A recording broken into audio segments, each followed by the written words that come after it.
Good afternoon, and welcome to AIADA's AutoTalk. I'm your host, Rachel Soleimani. Before I introduce today's presenters, a few quick notes as always. Everyone that is registered for today's program will receive a copy by the end of next week. And if you have any questions, feel free to enter them into the lower right side of your interface under the Q&A bar. Today, we welcome back our friends from Moss Adams, Amy Stillwell, partner, and Senior Manager Brianne Eagles. Amy and Brianne, I've previewed this presentation and it is so comprehensive and helpful. So I'm just going to stop talking and let you guys take it away. Okay, just to introduce ourselves again, I'm Amy Stillwell, and also Brianne Eagles is joining me as well. We're going to talk today mostly about the employee retention tax credit. We're going to touch on the work opportunity tax credit as well as the credit for paid family and medical leave as well. But I think really what we're hearing from a lot of our clients, and I'm sure you're talking to your tax professional as well, is the employee retention tax credit, which is potentially one of the biggest things I've seen come out besides PPP. And it is almost, in my mind, potentially better than PPP because you don't have to certify anything. It's just a tax credit that goes on your payroll tax form. So let's talk about that real quick for the next few minutes. So sort of the genesis of we call it the ERTC, I'll probably call it that for short, but it is short for the Employee Retention Tax Credit. So originally it was enacted by the CARES Act back beginning in 2020, but when this originally started, what they said is you can't take the Employee Retention Tax Credit and PPP at the same time. They actually reneged that and said you can actually now take the PPP and the Employee Retention Tax Credit both. There are nuances to that we'll get into a little bit later, but here's sort of the genesis. We started with a 2020 tax credit, and then came CAA, which allowed us to extend it through June 30th of 2021, and then Biden's American Rescue Plan extended it further into 2021, all the way to the end of 2021. So who is eligible to take this credit? There are two different sets of qualifications looking backwards into 2020. We're going to look on the left-hand side and talk through the qualifications looking back. Going forward on the right-hand side, you'll see the qualifications for 2021. So let's start with the left, which is looking backwards, which you can still qualify and take this credit. You just have to amend your payroll tax returns. So any employer who was partially or fully suspended due to emergency orders from the government is allowed to take this credit. And then basically also in addition to that, if you had a gross receipts threshold that you meet to qualify, you can also do that. Or if you have a reduction of 50% of gross receipts from the same quarter in 2020 versus the same quarter in 2019, you could potentially qualify for this credit. For dealerships, we don't really see this 50% qualification ringing true, but we do see partially or fully suspension happening. So potentially you can qualify if you were shut down partially from government orders. And then looking forward into 2021, how you qualify for this credit is if you have the full or partial suspension, or you have a reduction of 20% in gross receipts. So that's top line revenue, that's not net profit. So potentially, most of what I'm seeing with my clients is this 20% reduction in gross receipts. So if you do have common ownership, let's say you have multiple stores that have the same ownership of 50% or more, then you have to group those gross receipts together and look at them holistically. So it would be all of the stores together to look at your 20% reduction in gross receipts. Now, obviously, we're having gangbuster months right now, and you're saying, well, my gross receipts aren't dropping by 20%. But this goes all the way back to the beginning of the year. And there's also a potential test where you can even look at Q4 of 2020 as opposed to the first quarter of 2021. So there are nuances here to get you to this 20%. And kind of what I'm thinking too is this credit goes all the way until the end of the year. So if we're running out of cars to sell. So if we have a 20% drop in gross receipts for Q3, we might potentially qualify for this credit. So just to summarize, looking back at 2020, most people qualify looking at a partial suspension, and then in 2021, what we're looking at as a reduction in gross receipts of 20% or more. And again, that has a common ownership of 50% or more. You have to link all your entities together because most of my clients have separate entities for each store. So you do have to kind of group those together and see if you qualify. So once an employer determines that they do qualify for the ERTC, then we next need to determine whether the employer has qualified employees and qualified wages and employer paid health expenses.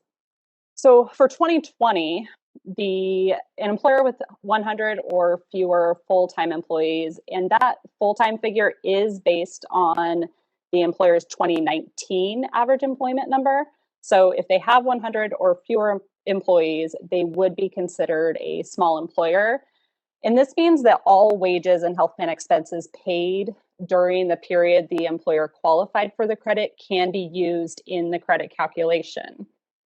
Now, for employers with more than 100 full-time employees, again, based on that 2019 average employment number, the only wages that can be used in the credit calculation are those wages paid to employees for the time that they're not providing services.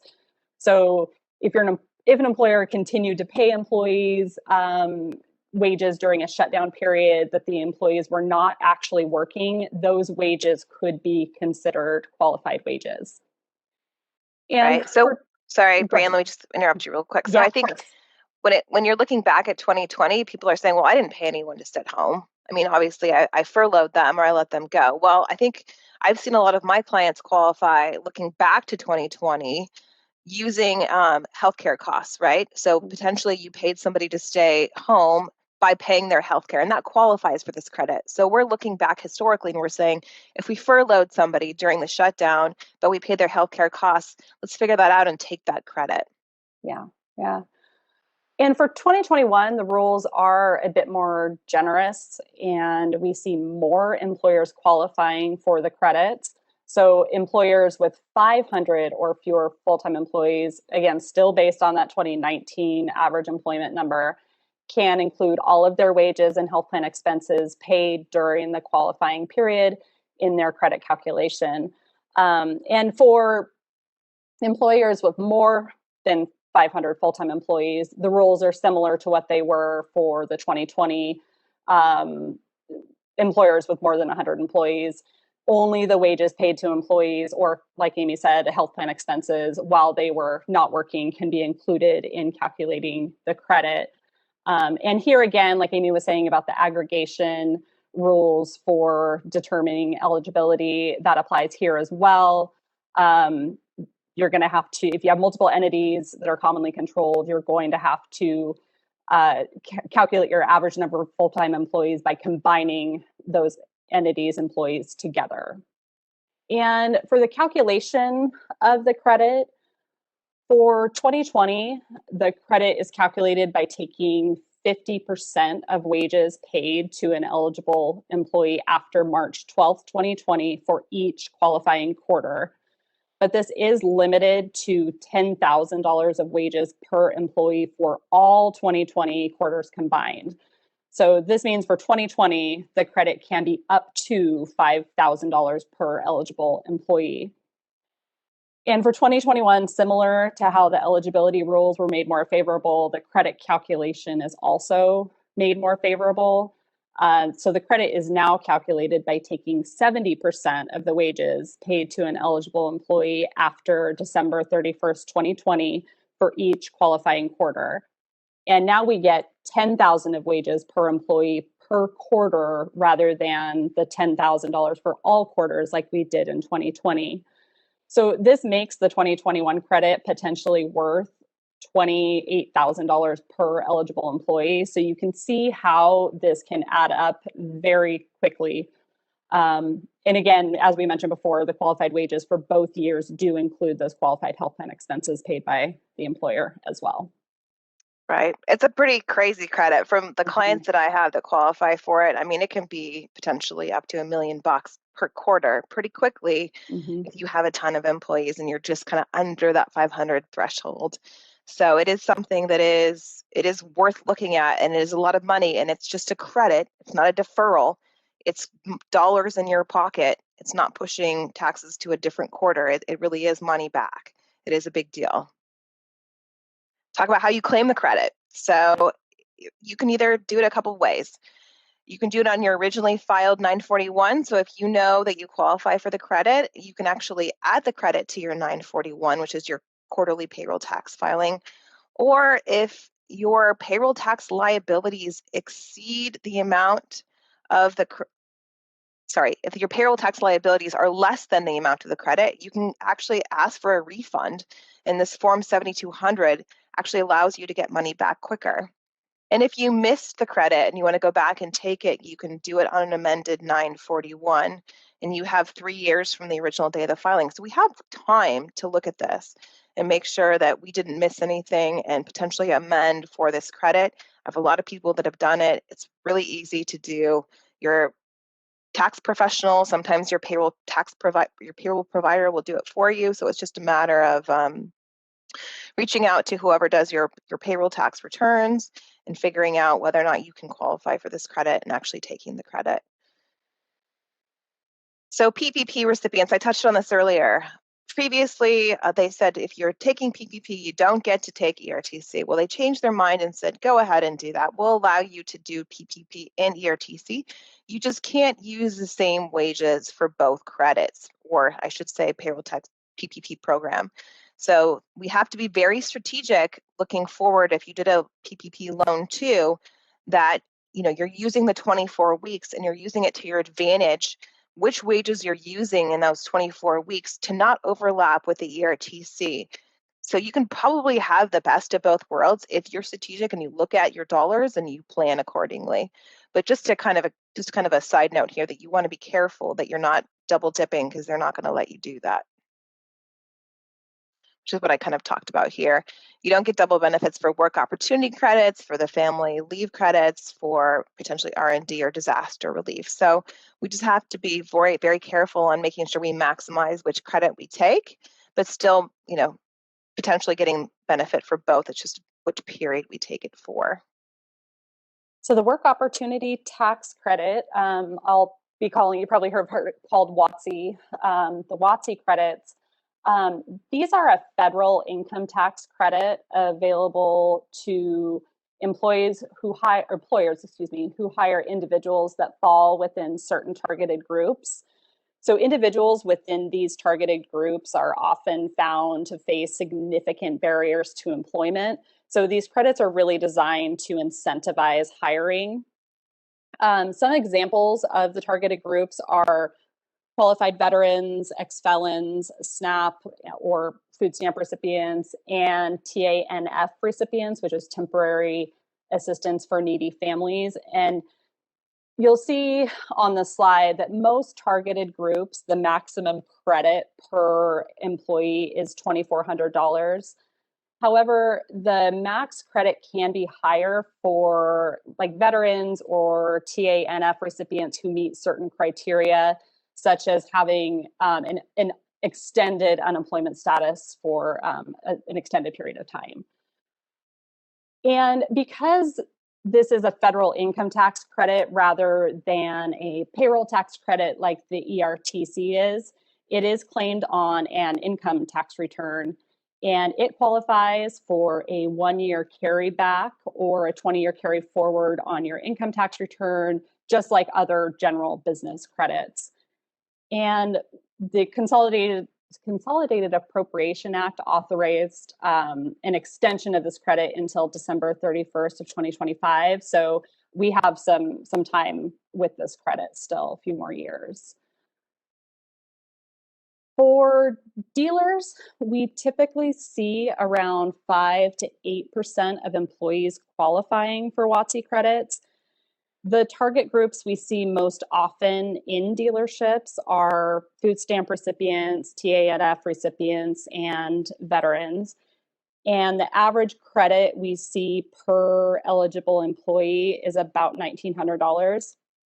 Now, these numbers do look probably fairly small, but once you're set up to screen for eligibility, it's typically a really easy process. So I have a few clients who utilize these credits, And, some years they end up with significant amounts of credit. In other years, they're pretty minimal, but they don't find the administration of these credits overly burdensome. And so they continue to claim them year after year. Right. Again, it's free money, right? Yeah. So why would you not set up your processes to screen for it? Because it is just an available credit that just gives back. Yeah. So the nuances around the credit are basically you get this credit when you hire someone. So you have 28 days from when you actually hire that person to actually submit the forms. So what a lot of employers do is they'll pre-screen when somebody fills out an application, they will ask questions to see if that potential employee qualifies for this credit. And then there's no limit on the number of new hires that can claim the credit, but it's just one time per person. So just keep that in mind. Mm-hmm. So we at Moss Adams actually have a program that we have set up to screen for WOTC. And so what we do is we'll basically set up the employer that automatically checks to see whether or not that person qualifies, and we get the information automatically through a computer program. And so it's pretty easy to do, and a lot of CPA firms do it. So I would check with your provider to see if they also have sort of a process in which they can screen and do this credit for you. If not, there are also boutique firms that are out there, but I'll get to that in a minute. So the credit is actually you have to have a minimum of 120 hours that somebody has to work in order to get the credit. And obviously, the more hours that they work, the more credit you get. So back to Brianne's example up above, we usually see typically about $1,900 per person as coming through as qualifying for the credit. But you do have a minimum of 120 hours that has to happen. 400 is best. Get the most credit there. So I kind of touched on this before a little bit, but basically a lot of WOTC providers have screening tools, and they get you all set up that there's an automatic basically process where if somebody qualifies, the information goes to the provider and they have it, and they submit the information to the states for reporting purposes. And so check with your CPA, check with us. We also do it in-house if you're interested, but it is a credit that I see very underutilized because we hire a lot at dealerships related to veterans or folks that are in need. So just something to look into if you haven't already done so. And finally, the employer credit for paid family and medical leave. So these credits are payroll tax credits similar to the ERTC. They were enacted by the Family First Coronavirus Response Act back in March of 2020, and they have been extended by the American Rescue Plan Act through September 30th of this year. The ARPA does not extend the requirement that employers must provide paid leave, but instead it just extends the credits available to covered employers who provide the leave to their employees.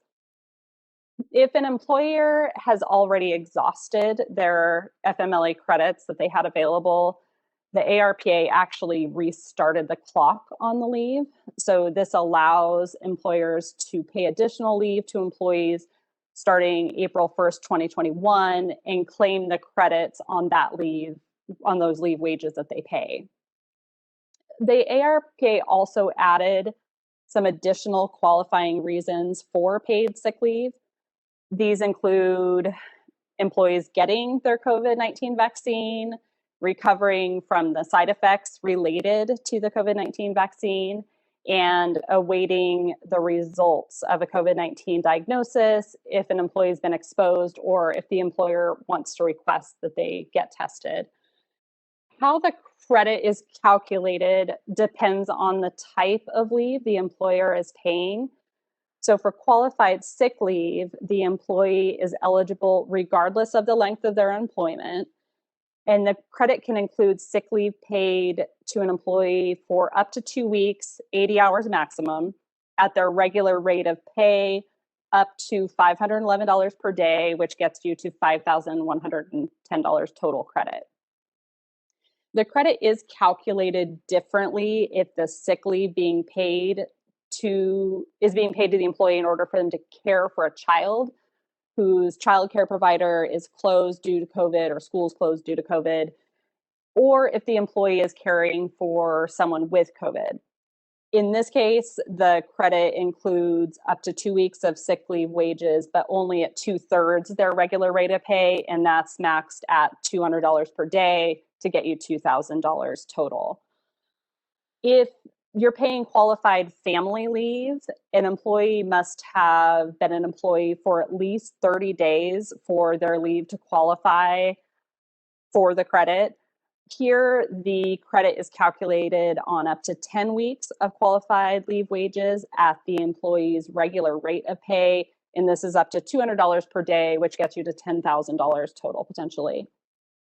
And here, just like on the ERTC, the family leave wages can also include health plan expenses for purposes of calculating the credit.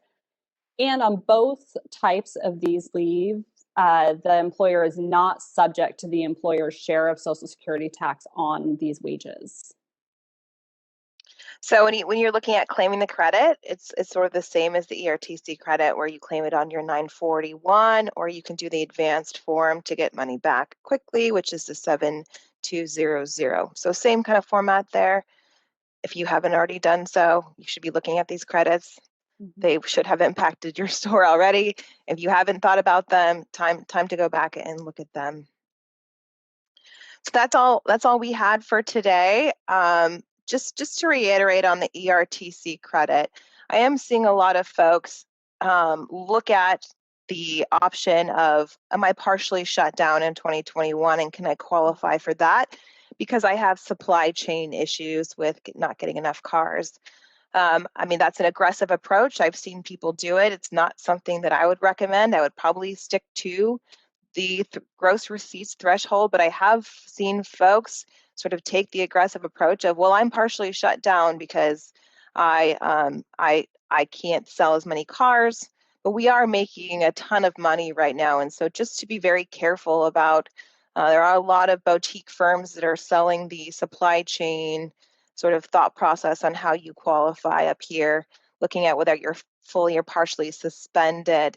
So just to be clear on that, I want to reiterate that it has to have more than a nominal portion of your whole business operation that is at least 10% that has a change to qualify for this partial suspension. So it is something they need to watch for. Kind of a bright line test is 20%. But this is a really big credit, and if you haven't looked at whether or not you qualify for it, you should. Like I said, it's not like PPP. You don't have to certify anything. There's no forgiveness application. It's just a payroll tax credit. But I think you just need to make sure that you actually qualify using this 20% threshold. Again, this is a very aggressive approach up here, but that's to say that some folks are not doing it, but I would just say tread lightly here because the IRS has the potential to audit these as well. So that's all we have for today. I mean, I guess we can stick around. Rachel, do you have any questions?